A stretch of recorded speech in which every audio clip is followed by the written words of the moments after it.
오늘 우리에게 주시는 하나님 말씀은 구약성경 사사기 6장 17절에서 24절입니다. 구약성경 사사기 6장 17절에서 24절.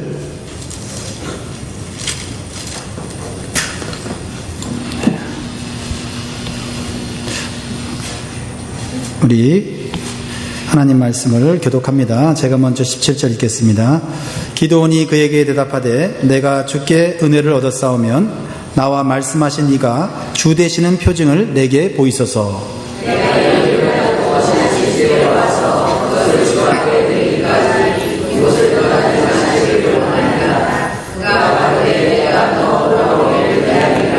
기드온이 가서 염소 새끼 하나를 준비하고 하루 한 에바로 무교 전병을 만들고 고기를 소쿠리에 담고 국을 양푼에 담아서 상수리 나무 아래 그에게로 가져다가 드리매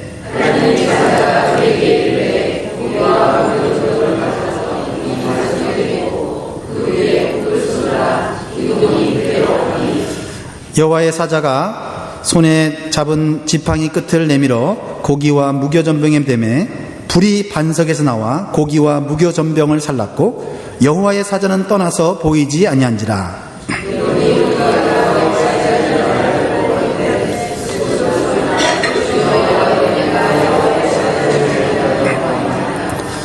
여호와께서 그에게 이르시되 너는 안심하라 두려워 말라 죽지 아니하리라 하시니라.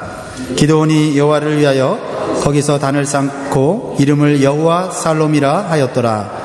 그것이 오늘까지 아비에셀 사람에게 속한 오라에 있더라. 아멘.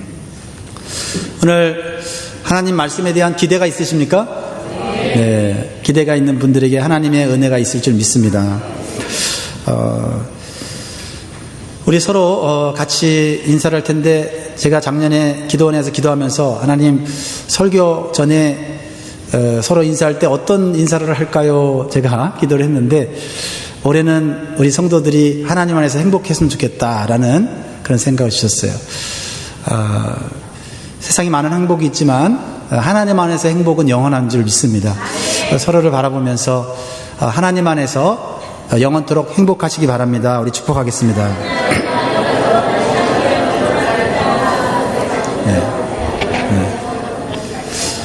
네. 올해는 정말 더 많이 하나님 안에서 행복하면 좋겠습니다.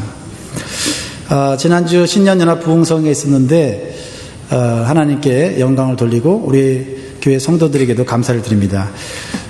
정말 아름다운 섬김이었습니다. 우리 성가대를 통해서 하나님께 찬양의 섬김이 있었고 또 우리 간식을 통해서 우리 또 음식으로 섬기는 그런 아름다운 섬김이 있었습니다. 찬양과 봉사를 통한 찬양과 음식을 통한 정말 퍼펙트한 섬김에 진심으로 감사를 드립니다.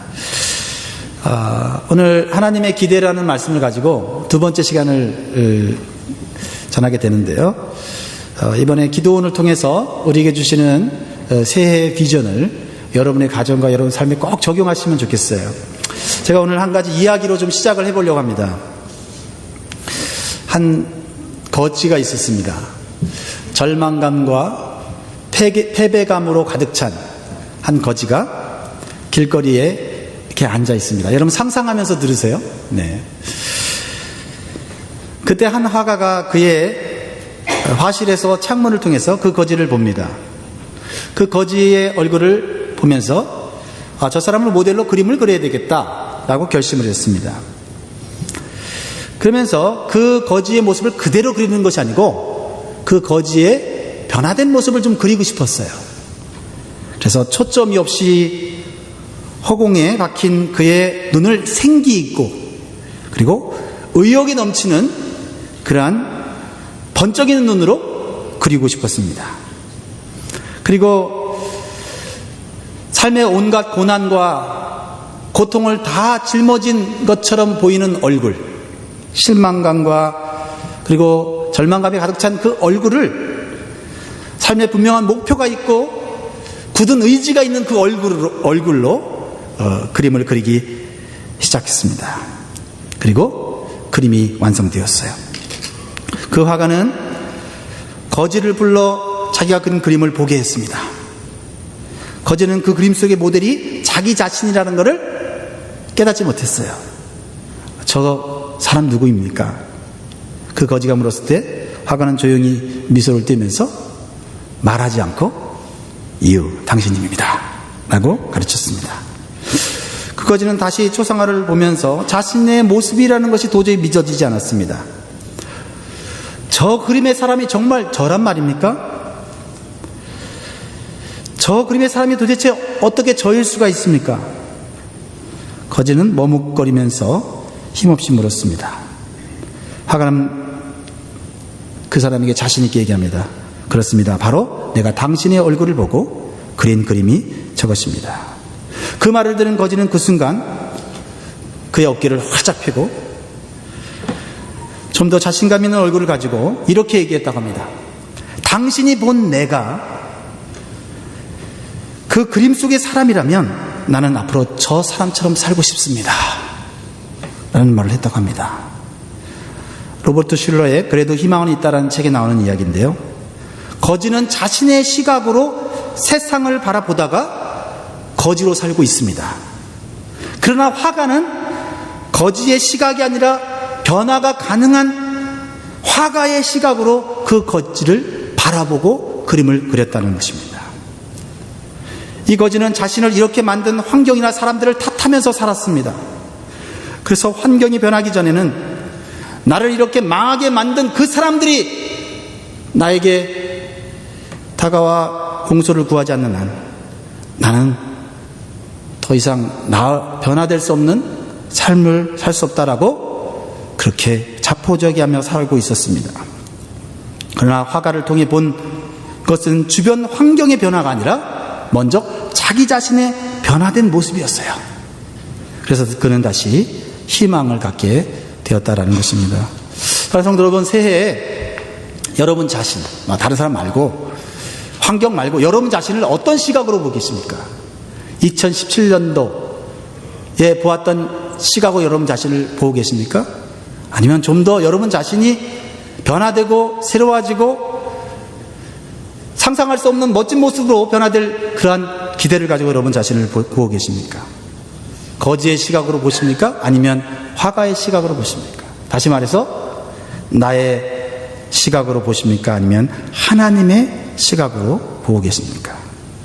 오늘 본문에 나타난 기드온은요, 세상과 자신을 바라보는 자신만의 시각이 있었어요. 지난주 말씀을 좀 기억하시죠? 기드온은 세상을 어떻게 바라보았습니까? 또 자기 자신을 어떻게 바라보았습니까? 지난주 읽었던 11절 말씀을 같이 한번 읽어보면 기드온은 이 거지와 다를 바가 없는 모습 그대로 살아가고 있는 것을 볼 수가 있어요. 11절 말씀 같이 읽도록 하겠습니다. 시작. 여호와의 사자가 아비에셀 사람 요아스에게 속한 오브라에 이르러 상수리 나무 아래 앉으니라. 마침 요아스의 아들 기드온이 미디안 사람에게 알리지 아니하려 밀을 포도주 틀에서 타작하더니. 여러분, 지금 이 기드온은 상수리 나무 아래 앉아서 절망과 낙심 속에서, 두려움 속에서 뭘 하고 있어요? 밀을 포도주 틀에 타작하고 있었다. 제가 지난주에 말씀드렸죠. 밀을 타작하는 기계에 타작을 해야 되잖아요. 밀을 포도주 틀에 타작을 했다고 하는 것은 뭔가 이 기드온의 삶에 문제가 있다는 거예요. 여러분 알고 있듯이 기드온은 지금 미디안이라고 하는 강한 대적의회에서 억압받고 착취받는 그러한 환경 속에서 살아가고 있습니다. 그래서 먹는 것조차도 마음껏 먹을 수 없는, 그 먹는 것조차도 다 빼앗겨서 몰래 숨어서 남은 걸 먹어야 되는 그러한 불행한 삶 속에 살고 있었다는 것입니다. 그래서 기드온이 바라보는 현실이나 시각은 틀리지 않았습니다. 그가 살고 있는 현실은 당장 변화되기 어려운 불안한 환경이에요. 이 고통스러운 환경이 바뀌기 전에는 이 기드온의 삶은 도저히 변화될 수 없다는 것입니다. 맞는 말이고 정확한 현실 분석이에요. 그러나 그가 바라보는 시각으로는 어떻게 해요? 세상이 변화되지 않는다는 겁니다. 무엇보다도 자기 자신도 변화될 수 없다는 것이에요. 그런데요, 이 기드온에게 주어졌던 것은 무엇입니까? 도저히 받아들일 수 없고 믿을 수 없는 하나님의 말씀이 그에게 임하였고, 그 말씀이 그의 시각을 변화시키기 시작했다라는 것입니다. 하나님은 세상을 변화시키기 전에 겁이 많고 의심이 많고 부정적인 기드온 자신을 변화시키려고 했다는 것입니다. 하나님은 항상 우리를 변화시킬 때 환경부터, 상황부터 변화시키지 않고 우리의 생각부터, 우리의 시각부터 변화시키신다는 사실을 기억하시기 바라요. 하나님은 기드온에게 나타나서 기드온에게 이렇게 말합니다. 12절 말씀을 보면, 여호와의 사자가 기드온에게 나타나 이르되 큰 용사여, 여호와께서 너와 함께 계시도다. 뭐라고 얘기했다고요? 작은 용사가 아니라 큰 용사여. 지금 미디안의 감시 속에서 음식도 제대로 못 먹는 이스라엘 백성들입니다. 기드온도 마찬가지예요. 그래서 타작하는 기계에 밀을 넣지 못하고, 왜요? 밀을 타작하는 기계를 돌리면 미디안들이 다 알아차리니까 포도주 틀에다가, 조그만 포도주 틀에다가 밀을 집어넣어서 조용히 그것을 타작해서 먹으려고 하는 이러한 인생, 정말 좁아 터진 인생, 변화가 없는 인생, 절망적인 인생을 살고 있었다는 것입니다. 그렇게 마음도 작고 생각도 작은 이런 기드온에게 하나님은 큰 용사여, 내가 너와 함께한다 라고 하는 비전을 주셨고 시각을 주셨다라는 것입니다. 여러분,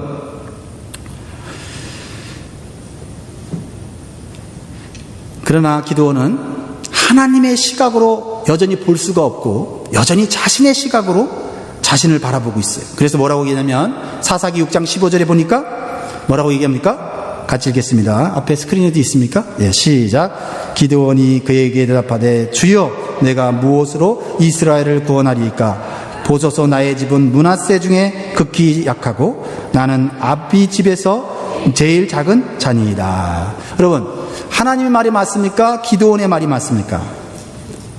네? 둘 다 맞습니다. 네, 둘 다 맞아요. 근데 문제는 뭐냐면 그 결과는 완전히 다르다는 거예요. 능력 있는 하나님의 입장에서 기드온을 볼 때 그 기드온은 큰 용사라는 거예요. 왜냐하면 하나님은 기드온을 큰 용사로 만들 수 있는 능력이 있기 때문이에요. 맞습니까? 그러니까 하나님 말씀도 맞아요. 그런데 기드온의 입장에서 볼 때는 자신은 약하고 작은 자로 보는 것이 맞습니다. 네, 자기 가문은 큰 가문도 아니고 재벌집도 아니고 지금 나라는 미디안의 압제 속에서 꿈을 꿀 수 없는, 특히 젊은이들은 어떤 소망을 가질 수 없는 현실이잖아요. 그러니까 기드온의 입장에서 말하는 것도 맞는 얘기예요. 틀린 게 아닙니다.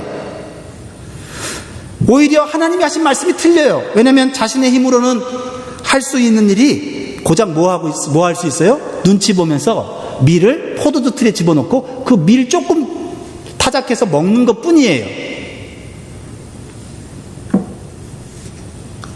하나님의 말도 맞고 기드온에도 말도 맞은데 누구의 말로, 누구의 시각으로 나 자신을 볼 것인가는 누구에게 달리는 거예요?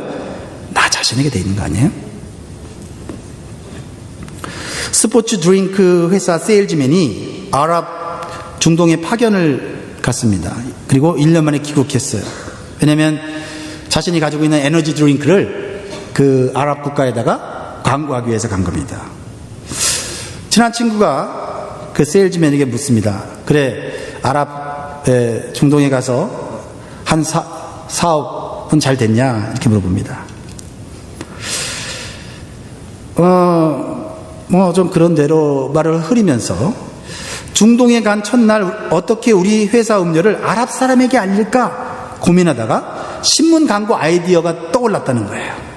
그리고 3가지 사진으로 된 구성을 가지고 광고를 했는데 처음 사진은 그것이 사막 지역이니까 사막에서 지쳐서 쓰러져 있는 사람의 모습을 첫 번째 그림으로 만들었다는 거예요.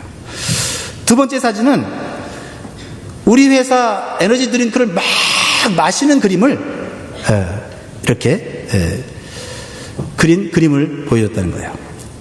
세 번째는요, 그 드링크를 마시고 샘이 나서 펄떡펄떡 뛰는 그리고 힘차게 달리는 장면이 있는 사진을 보여줬다는 거예요. 그러자 친구는 매우 관심 있는 표정으로 물어봤어요. 그래, 그 광고 효과가 어땠어?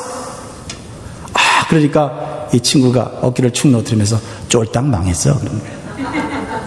아니, 그렇게 좋은 광고 컨셉을 가지고 어떻게 망했어? 단순하긴 하지만 효과가 있었을 텐데. 그렇지만 세일즈맨은 어이가 없다는 듯이 대답했습니다. 아랍인들은 왼쪽에서 보는 게 아니라 그들은 오른쪽에서부터 글을 읽어. 아랍인들은 새롭게 힘이 난 사람이 힘차게 달리는 장면을 먼저 보고 그 다음에 에너지 드링크를 먹는 것을 보고 그 다음에 어떻게 해요? 사막에 쓰러져 있는 거 보여요. 여러분, 히브리어도 어떻게 읽어요? 왼쪽에서 오른쪽을 읽지 않고 오른쪽에 읽잖아요. 문화가 달랐어요. 시각이 달랐다 이 말이에요. 이 세일즈맨의 광고 아이디어는 좋았지만 자신의 시각이 아니라 아랍인들의 시각으로 보았다면 처음부터 광고 제작을 자신의 방식과는 반대로 했을 것입니다. 그렇다면 결과는 성공했을 거예요. 신앙생활도 누구의 시각으로 시작하냐가 매우 중요하다는 거예요.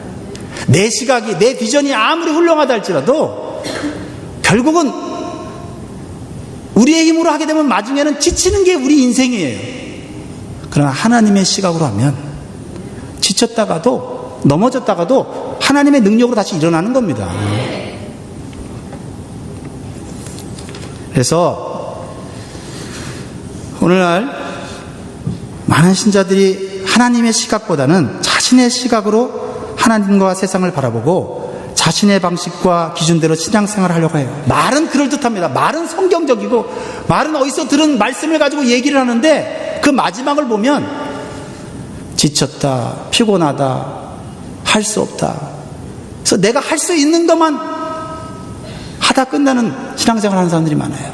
그러나 하나님의 시각으로 하나님의 일하는 사람은 처음에는 하나를 하다가 2개, 3개, 10개를 하는데도 그 일을 다 감당하는 이유는 뭐냐면 내가 하는 게 아니고 하나님이 하시더라고 고백을 하면서 간증하지 않습니까? 그게 신앙생활이지 내 힘으로, 내 능력으로, 내 지혜로 이렇게 했다라고 자랑하는 것은 그것은 결국은 사막에 쓰러져 헐떡거리는 인생이 될 수밖에 없다는 것을 알지 못하기 때문에 그렇게 하는 것입니다. 그래서 나름대로 안전한 방법을 선택합니다. 그러나 그 안전지대가 결코 하나님의 기적과 변화를 체험하지 못하게 만드는 것입니다. 항상 그 모습 그대로 살아가는 거죠. 성장하다가 뒤로 물러가고 열심을 내다가 퇴보하는 그런 신앙생활을 할 수밖에 없는 것입니다. 그래서 하나님의 시각으로 볼 때 기도원의 시각은 결국은 뭐예요? 틀린 거예요. 실패할 수밖에 없는 것입니다. 이러한 사람의 특징은 하나님을 잘못 이해하고 원망하는 사람이에요. 변화되지 않은 환경과 상처를 주는 사람 때문에 마음에 분노와 상처가 가득 차 있어요. 그래서 그 말이 따뜻하지 못하고 공격적이고 냉소적인 것이에요.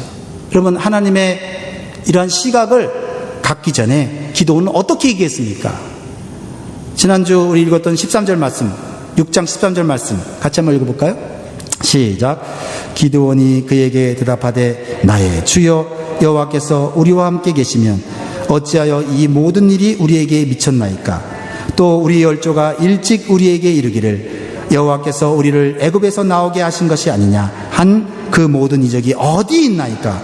이제 여호와께서 우리를 버리사 미디안의 손에 붙이셨나이다. 얼마나 냉소적이고 부정적이고 그러나 얼마나 분석적입니까? 합리적입니까? 그러나 자신감이 넘치는 하나님의 말씀은요, 말도 안 되는데 따뜻하고 비전이 있고 소망이 있어요. 삶의 목표와 삶의 어떤 의지를 불어넣는 말이에요. 될 것 같지 않은 말인데, 합리적이지 않은데 그 말이 용기를 주고 소망을 주고 있어요. 14절 말씀 보세요. 14절. 자 보세요. 하나님 뭐라고 말씀하세요? 기도원의 시각으로 말하는 말과 하나님의 시각으로 말하는 말이 어떻게 다른 거 보세요. 같이 읽겠습니다. 시작. 여호와께서 그를 돌아보아 가라사대 너는 이 내 힘을 의지하고 가서 이스라엘을 미디안의 손에서 구원하라. 내가 너를 보낸 것이 아니냐. 이렇게 말하고 있다는 것이죠. 사랑하는 성도 여러분, 우리 새해에는 하나님 말씀을 좀 깊이 넓게 많이 읽으시기를 축복합니다. 여러분의 마음이 따뜻해질 거예요. 사람들의 말을 많이 듣지 마세요. 하나님의 말씀을 많이 들으세요. 긍정적인 믿음과 소망을 갖게 될 것입니다. 그리고 삶의 목표와 비전을 확실하게 갖게 될 거예요. 여러분, 자신의 시각과는 전혀 다른 하나님의 말씀을 계속해서 들은 기도원의 마음에 변화가 일어나기 시작해요. 여러분요, 사람이 부정적으로 되는 것은 부정적인 얘기를 많이 듣기 때문에 그런 거예요. 근데요, 말도 안 되는데 긍정적인 얘기를 자꾸 들으면요, 부정적인 생각은 사라지고 믿음의 생각이 들어가는 줄 믿습니다. 그러니까 여러분, 부정적인 사람, 특별히 분노의 사람하고는 여러분 같이 있으면 안 돼. 네, 그 자리를 피해야 돼요. 자, 기도원의 마음에 어떤 변화가 일어나냐면 아주 핵심적인 변화예요. 하나님의 은혜를 받고 싶다는 마음. 하나님의 은혜를 받으면 뭔가 내 삶에 변화가 일어날 것 같다고 하는 생각을 갖게 된 거예요. 사실 먼저 은혜 받았어요. 어떤 은혜 받았어요? 하나님이 큰 용사여 이렇게 말씀하셨고, 내가 너와 함께 있으면 모든 일을 할 수 있어 라는 말로, 그 말이 믿어지지는 않지만 너무 그 말이 좋게 들리는 거예요. 맨날 주변에서 들리는 소식은 미디안이 쳐들어와서 내 밭을 망쳐놓고 미디안의 짐승들이 와서 내 밭을 쑥대밭으로 만들었다. 부정적인 얘기만 들고 안 된다, 할 수 없다는 얘기만 듣던 세상에서 하나님이 나타나서 넌 큰 용사야, 내가 함께하면 할 수 있어 라는 얘기를 들으니까 비록 현실과는 다른 얘기지만 마음에 용기가 생겼다는 거예요. 야, 그러면서 하나님의 은혜를 체험하겠다는 거예요. 맛보게 되었다는 거예요.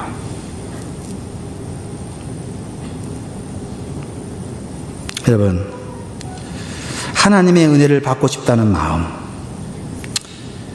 이것이 열등감이 많고 부정적이고 냉소적인 사람이 변화되는 첫 번째 단계예요. 여러분, 새해 여러분 어떤 마음 갖기를 원하세요? 한 가지 여러분 마음을 갖기를 원한다면 다른 거 말고, 하나님 돈 주세요, 뭐 사업이 잘 되게 해주세요, 자식, 이거보다 여러분 첫 번째, 하나님의 은혜를 경험하고 싶어요. 하나님 만나고 싶어요. 하나님 말씀하신 것이 내 삶에 이루어지는 거 한번 보고 싶어요. 그 기도로 새해를 시작할 수 있기를 바랍니다. 여러분, 예수 믿는 사람들을 핍박하고 교회를 무너뜨리려고 했던 분노가 가득 찬 바울이 변화된 것은 다른 것이 아닙니다. 바로 하나님의 은혜였다는 거예요. 그렇게 흉악한 사람도 하나님의 은혜를 받으면 생각이 바뀌고 행동이 바뀌는 거예요. 그래서 사도 바울은 자신이 변화된 것을 이렇게 요약하고 있어요. 뭐라고 있어요? 고린도전서 15장 10절에 보니까 이렇게 얘기합니다. 같이 한번 읽겠습니다. 시작. 그러나 나의 나된 것은 하나님의 은혜로 된 것이니 내게 주신 그의 은혜가 헛되지 아니하여 내가 모든 사도보다 더 많이 수고하였으나 내가 아니요 오직 나와 함께 하신 하나님의 은혜로다. 이거 기도원에게 주신 말씀 아니에요? 나의 나된 것은 내 재능이나 내 결심이나 나의 어떤 계획이 아니라 하나님의 은혜다. 그리고 하나님이 나와 함께 하셨기 때문이다 라고 말했어요. 그런 사람이 온 세계에 복음을 전하고 수많은 교회를 세우고 하나님 나라를 확장하는 일을 하게 된 것입니다. 하나님의 은혜예요. 은혜. 교회 와서 여러분 뭘 원하십니까? 하나님의 은혜를 원해야 되죠.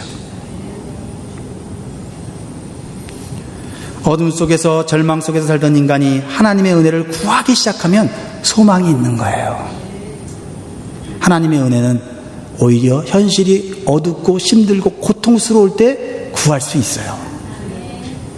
부정적이고 냉소적인 기도원이 자신이 들은 하나님 말씀을 이루기 위해서는 하나님의 은혜가 필요함을 느끼기 시작했어요. 이미 기도원은 하나님의 은혜를 체험하고 있는 거예요. 그런데요, 기드온이 그 다음 단계로 나아갑니다. 뭐냐면 내 힘이 아닌 하나님의 힘으로 그 말씀을 이루는 은혜를 받고 싶다는 거예요. 좀 더 다시 말하면 좀 더 확실한 은혜, 눈에 보이는 은혜를 받고 싶다는 거예요. 말씀을 통해 은혜 받았는데 그 말씀이 내 삶에 이루어지는 좀 증거, 표징을 좀 보여주세요 라고 더 큰 은혜, 더 깊은 은혜를 추구하고 있다는 거예요. 아마 자기가 말하고도 좀 어처구니 없을 거예요. 방금 전에 하나님 어찌하여 내 현실이 이렇게 됐습니까? 하나님이 살아계시다면 왜 내 환경 안 바꿔줍니까? 라고 얘기하고는 이제는 그 하나님의 비전, 나를 향한 하나님의 기대가 이루어진다면 확실한 표징을 보여주세요 라고 지금 하나님께 끌려 들어가고 있어요. 지금 하나님이 사기치고 있습니까? 그럼에도 불구하고 하나님 믿고 싶은 거예요. 하나님의 은혜 더 체험하고 싶은 거예요. 그래서 뭐라고 얘기합니까? 오늘 말씀 17절 보세요. 기드온의 변화된 모습으로 한번 읽어보겠습니다. 시작. 기드온이 그에게 대답하되 내가 주께 은혜를 얻어 싸우면 나와 말씀하신 이가 주 되시는 표징을 내게 보이소서. 나 하나님 만나고 싶어요. 지금 말씀하는 분이 사기꾼이 아니고 그냥 내 마음만 드러났다가 내 돈 뺏어가고 도망가는 사람 아니고 이 말씀하는 분이, 이 비전을 나한테 주는 분이 하나님인 것을 나한테 좀 가르쳐 주세요 라고 말하고 있다는 거예요. 사랑하는 성도 여러분, 새해 다른 것 구하지 말고 확실한 하나님의 은혜를 구하시기 바래요. 네. 그런 느낌 정도 말고, 감정으로 말고 확실히 나에게 주신 말씀, 그 말씀이 내게 이루어진다고 하는 그런 확신 있는 표징을 나한테 달라고 기도하시기 바래요. 그러면 미디안과 같은 큰 문제도 해결되는 것이에요. 그러면 확실한 하나님의 은혜를 받고자 하는 사람이 취하는 행동은 뭘까요? 여러분, 은혜 받은 사람, 은혜를 추구한 사람의 행동은 달라요. 은혜 받고도 계속 부정적으로 말할까요? 아니요. 은혜 받고도 계속 분노할까요? 아니요. 은혜 받고 취하는 행동은 달라요. 아직 변화되지 않았지만 그 행동이 다릅니다. 18절 변화된 그의 모습 첫 번째 볼까요? 18절 시작. 내가 예물을 가지고 다시 주께로 와서 그것을 주 앞에 드리기까지 이곳을 떠나지 마시기를 원하나이다. 그가 가로되 내가 너 돌아오기를 기다리리라. 은혜를 추구하는 사람은요, 하나님 기적 보여줘봐요. 그러면 당장 이 환경 바꿔봐요. 이렇게 교만하게 얘기하지 않습니다. 하나님의 은혜를 체험한 사람은요, 하나님의 더 큰 은혜를 체험하기 위해서 뭐예요 이게? 예배 아닙니까? 예배가 뭡니까? 예전에는 하나님을 동등하게 아니면 내 밑에 깔고 얘기했는데 지금은 하나님을 최고로 높이겠다는 거 아니에요? 하나님을 높이고 그분이 나에게 하시는 말씀을 듣겠다는 얘기 아니에요? 이게 은혜 받은 사람의 행동이에요. 은혜 받았다고 하면서 교만하고 잘난 척하는 거, 그 말이 아무리 맞아도 그 은혜 받은 사람은 아닙니다. 겸손하게 예배를 드리는 거예요. 특별히 하나님께 정성과 간절함이 가득한 예배. 지금 믿음이 약해지고 부정적인 생각에 사로잡힌 기도원일지라도 한 가지 분명히 알고 있는 사실은 있어요. 하나님께 드린 예배는 대충 드리면 안 된다는 거죠. 여러분, 사람한테도 은혜를 베푼 사람한테 우리가 선물을 해도 대충 선물을 드립니까? 내 형편이 어려워도 그 형편에 맞게, 아니면 그 형편에 지나도록 힘 있도록 좋은 선물을 드리는 거 아니에요? 그게 은혜 받은 사람의 특징 아니에요? 그래서 그 자리에서 예배 드릴 수 있지만 준비하려고 돌아가고 있어요. 그래서 하나님의 사자에게 부탁을 해요. 제가 예배를 대충 드릴 수는 없고 제가 예배를 준비할 때까지 기다려 주시겠습니까? 그러자 하나님의 사자는 이렇게 말합니다. 내가 너 돌아오기를 기다리리라. 이게 하나님의 자비 아닙니까? 따뜻한 마음을 느낄 수 있지 않아요? 올바른 예배만 드린다면 내가 얼마든지 너를 기다려줄게. 그렇죠? 오늘날도 하나님은 참된 예배자를 찾고 계시고 기다리고 계시는 거예요. 대충 시간대 없이 예배 드리고 놀러가고 예배 드렸으니까 하나님이 알아서 축복해 주겠지, 이런 자세가 아니라 그 예배를 준비하기 위해서 정말 어떻게 하면 그 하나님을 만날 수 있을까, 어떻게 하면 그 하나님의 은혜를 더 체험할까 하는 마음으로 준비하는 거예요.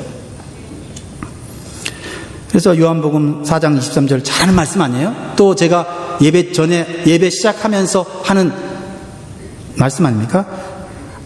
요한복음 4장 23절 아버지께 참으로 예배하는 자들은 신령과 진정으로 예배할 때가 오나니 곧 이때라. 아버지께서는 이렇게 자기에게 예배하는 자들을 찾으십니다. 하나님이 찾는 사람이 되시길 바라요.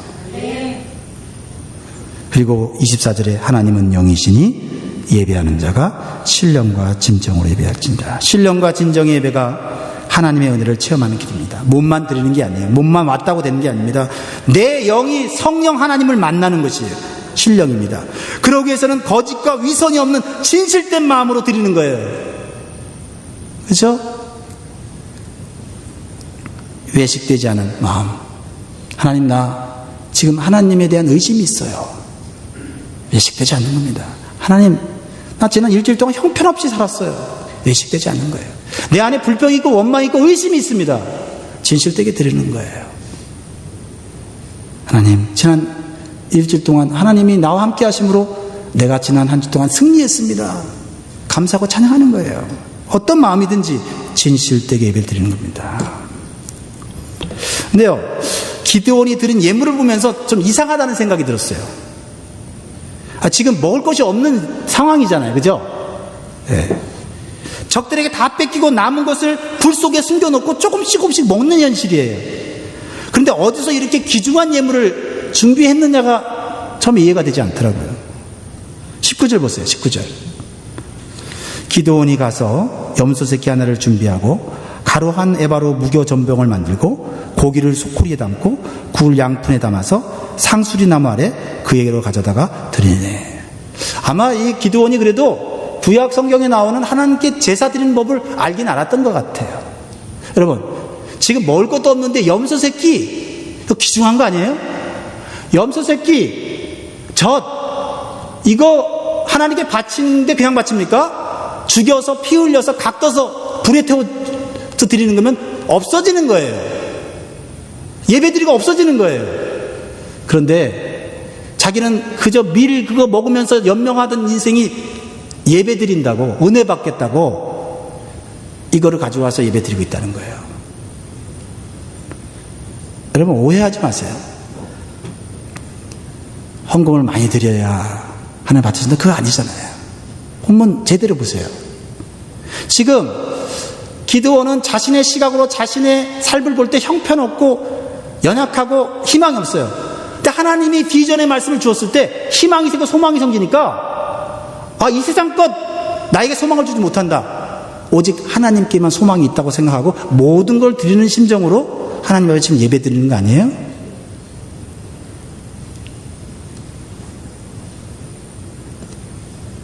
무엇을 의미할까요? 하나님의 은혜에 엄청 목말라 하고 있는 거예요. 하나님께 드리는 예배에 자신이 가진 것을 아끼지 않겠다는 것이고 하나님의 은혜보다 더 귀한 것이 없다는 표현을 하고 있는 거죠. 그런데요, 하나님께 드리는 예배는 미신적인 게 아니에요. 미신적인 거는요, 자기 나름대로 그냥 정성을 바치면 돼요. 근데 하나님께 드리는 예배는요, 하나님이 기뻐하시는 방법이 있어요. 하나님이 원하시는 방법대로 예배를 드려야 돼요. 그래서 은혜를 체험한 기도원을 통해서 우리가 배울 수 있는 것은 자신에게 주신 하나님 말씀을 자기 마음대로 평가하고 자기 마음대로 해석하는 것이 아니라 자신의 생각을 온전히 내려놓고 하나님 말씀을 있는 그대로 받아들이는 거예요. 있는 그대로, 어렵든지 쉽든지. 조금 전까지 어찌하여 하나님이 이라면 이럴 수 있습니까? 자기 생각을 고집하던 기도는 사라지고 하나님의 사자가 하라는 대로 그대로 예배를 드리고 있는 모습을 보게 돼요. 그리고 하나님의 불이 그 제사 후에 예배 위에 임했다는 거예요. 기도원이 불 질리지 않았어요. 하나님이 불을 줬다는 거예요. 오늘날 예배 내가 불을 만들려고 노력하죠. 불은 하늘에서 내려오는 내가 만드는 게 아니에요. 내가 하나님에게 합당하게 예배 드리면 하나님이 주시는 거예요. 그래서 은혜라고 말하는 거고, 그래서 그 은혜를 체험하면 사람이 달라지는 거예요. 오늘 예배가 어쨌다, 오늘 설교가 어쨌다, 그것을 생각하기 전에 은혜가 임하고 하나님의 불이 임하니까 내 삶이 변화되는 거죠. 20절 1절 한번 그런 마음으로 읽어볼까요? 20절 21절 시작. 하나님의 사자가 그에게 이르되 고기와 무교전병을 가져 이 반석 위에 두고 그 위에 국을 쏟으라. 기드온이 그대로 하니 여호와의 사자가 손에 잡은 지팡이 끝을 내밀어 고기와 무교전병에 대매 불이 반석에서 나와 고기와 무교전병을 살랐고 여호와의 사자는 떠나서 보이지 아니한지라. 여러분, 불은 누가 줬습니까? 기드온이 불 지피지 않았어요. 하나님이 주셨어요. 내가 예배의 판단자가 되어서 예배 드리면 절대 그 불을 내리지 않습니다. 그 예배가 천막에서 드리든 사람들이 많이든 많이 모이지 않든 또 뭐 성가대가 있든 없든 또 말씀을 전하는 자가 능력이 있든 없든 하나님의 말씀이 선포될 때 그 말씀 그대로 순종하겠다는 마음을 가진 사람에게는 어디서나 은혜 받습니다. 그러면 어떤 자세입니까? 겸손하고 간절한 마음이죠. 이 확실한 은혜를 받은 사람의 특징은 뭐예요? 이게 중요합니다. 사실 이 얘기하려고 제가 오늘 앞에 부분을 얘기한 거예요. 뭐냐면 거룩한 하나님을 만나는 예배는 환경이나 장소나 이런 것이 아니라 하나님 앞에서 내 죄가 발견된다는 거예요. 하나님 만나면. 22절 보세요. 22절 시작. 기드온이 그가 여호와의 사자인 줄 알고 가로되 슬프도소이다. 주 여호와여 내가 여호와의 사자를 대면하여 보았나이다. 아멘. 은혜 주십시오. 확실한 은혜 주십시오. 이게 하나님 말씀인 거를 가르쳐 주세요. 그리고 하나님이 내가 하나님이야 하고 내가 아까 그 너에게 비전을 준 그 하나님이야 하고 나타나니까 할렐루야 이게 아니라 진짜 하나님 만나니까 아이고 하나님 내 죄가 너무 큽니다. 하나님 만나니까 내 입술이 너무 부정했습니다. 이렇게 된다니까요. 하나님 어찌하여 이 나라가 이 꼴입니까? 어찌하여 내 가정이 이 꼴입니까? 이거 얘기 못해요. 하나님 앞에 서니까 내 죄가 발견돼서 견딜 수 없는 거예요. 그렇습니다. 이전에는 고통스러운 환경 때문에 고통을 주는 사람 때문에 슬펐는데 하나님을 만나고 나니까 무엇보다도 내 죄가 심각한 것 때문에 슬픈 거예요. 그래서 두려워 떨며 이제는 내 죄 때문에 죽었다고 생각했어요. 여러분, 이러한 체험을 똑같이 했던 선지자가 누구예요? 구약에. 네, 일부러 모른 척 하시는 거죠? 네, 성경을 많이 읽으십시오. 올해. 네, 이사야 선지자잖아요. 누가 나를 위해 갈구할 때 주여 나를 보내소서 했던 이사 아닙니까? 근데 그 이사야가 어떻게 하나님을 체험합니까? 이사야는 나라가 위기에 처한 상황 속에서 고통과 불안 속에서 성전에서 예배하며 기도하면서 하나님 이 나라가 이렇게 되면 되겠습니까? 라고 하나님 앞에 간절히 기도할 때 그는 하나님을 만나게 됩니다. 그러자 하나님 만나니까 뭐 나라가 어떻고 성전이 어떻고 이런 말이 쑥 들어가고 뭐라고 얘기하냐면 이사야 6장 5절에 이렇게 말합니다. 그때 내가 말하되 하로다 나여 망하게 되었도다. 나는 입술이 부정한 사람이요 입술이 부정한 백성 중에 거하면서 만군의 여호와이신 왕을 배웠습니다. 다른 성경으로 보면 이럴 겁니다.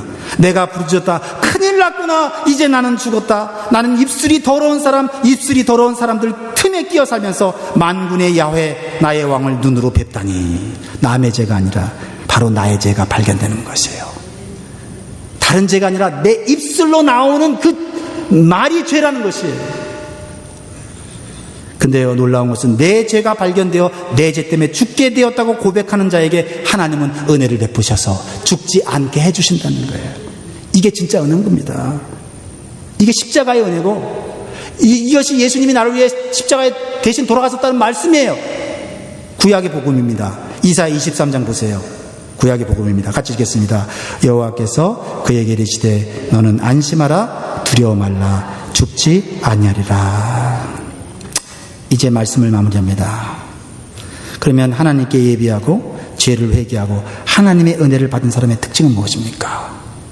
환경은 아직도 미디안의 압제 속에 있어요. 그런데 내 마음에 불안이 없어요. 절망이 없어요. 왜냐하면 여호와 샬롬의 은혜를 주셨기 때문이에요. 24절이죠. 같이 읽겠습니다. 시작. 기드온이 여호와를 위하여 거기서 단을 쌓고 이름을 여호와 살롬이라 하였더라. 그것이 오늘까지 아비에셀에게 속한 오브라에 있더라. 하나님의 평강이 그 마음속에 충만히 임한 거예요. 이것은 세상이 주는 것과 다른 평안입니다. 환경의 좋고 나쁨을 떠나서 마음속에서 솟아나는 거예요. 하나님이 주시는 거예요. 여러분, 하나님의 평강이 기드온의 마음에 충만했을 때 기드온은 마지막으로 어떤 행위를 합니까? 보세요. 어떤 행위를 해요? 예배의 단을 쌓았다는 거예요.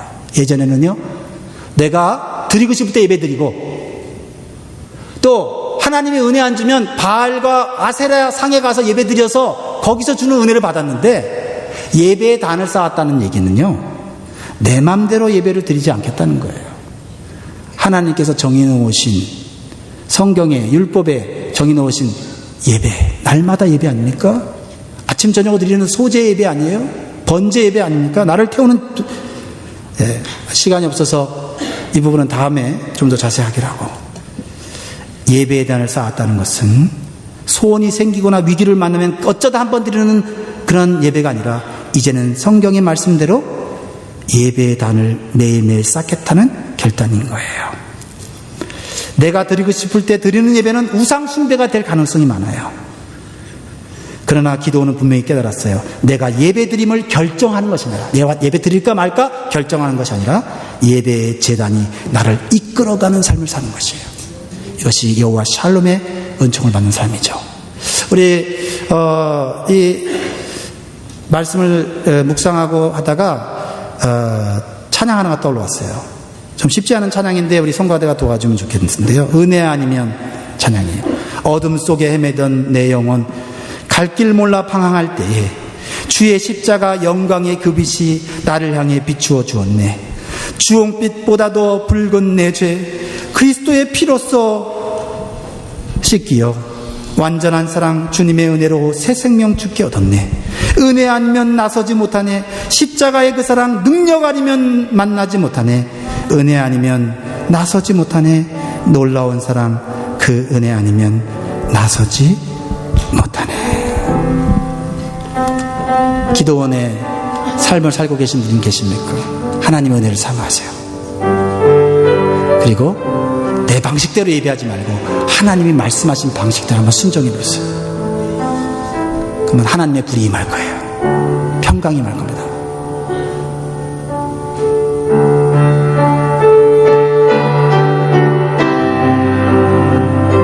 어둠 속에서 어둠 속에 매이던 내 영혼 갈 길 몰라 방황할 때에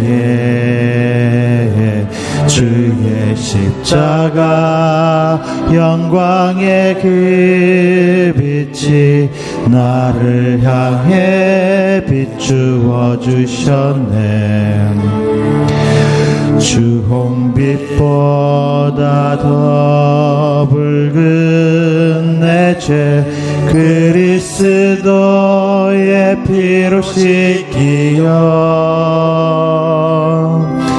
완전한 사랑 주님의 은혜로 새 생명 주께 얻었네. 은혜 아니면 나서지 못하네. 십자가의 그 사랑 능력 아니면 나서지 못하네. 은혜 아니면 나서지 못하네. 놀라운 사랑만이, 놀라운 자비만이, 놀라운 사랑 그 은혜 아니면 나서지 못하네. 우리 다시 한번 가사를 생각하면서 주님 내 시각이 아니라 주님의 시각으로 어둠 속 헤매이던 내 영혼 갈 길 몰라 방황할 때에 주의 십자가 영광의 그 빛이 내 삶의 나를 향해 비추어 주셨네. 주홍빛보다 더 붉은 내 죄 그리스도의 피로 씻기어 완전한 사랑 주님의 은혜로 새 생명 주께 얻었네. 우리 고백합니다. 은혜 아니면 은혜 아니면 나서지 못하네. 십자가의 그 사랑 능력 아니면 나서지 못하네. 은혜 아니면 나서지 못하네.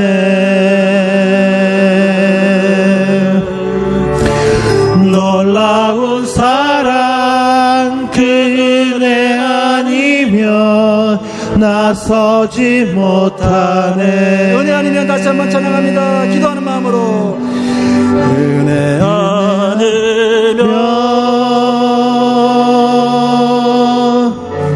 나서지 못하네.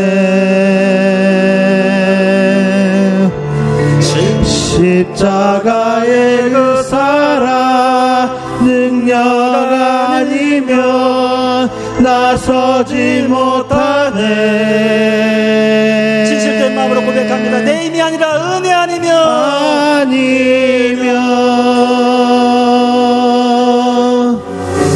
나서지 못하네.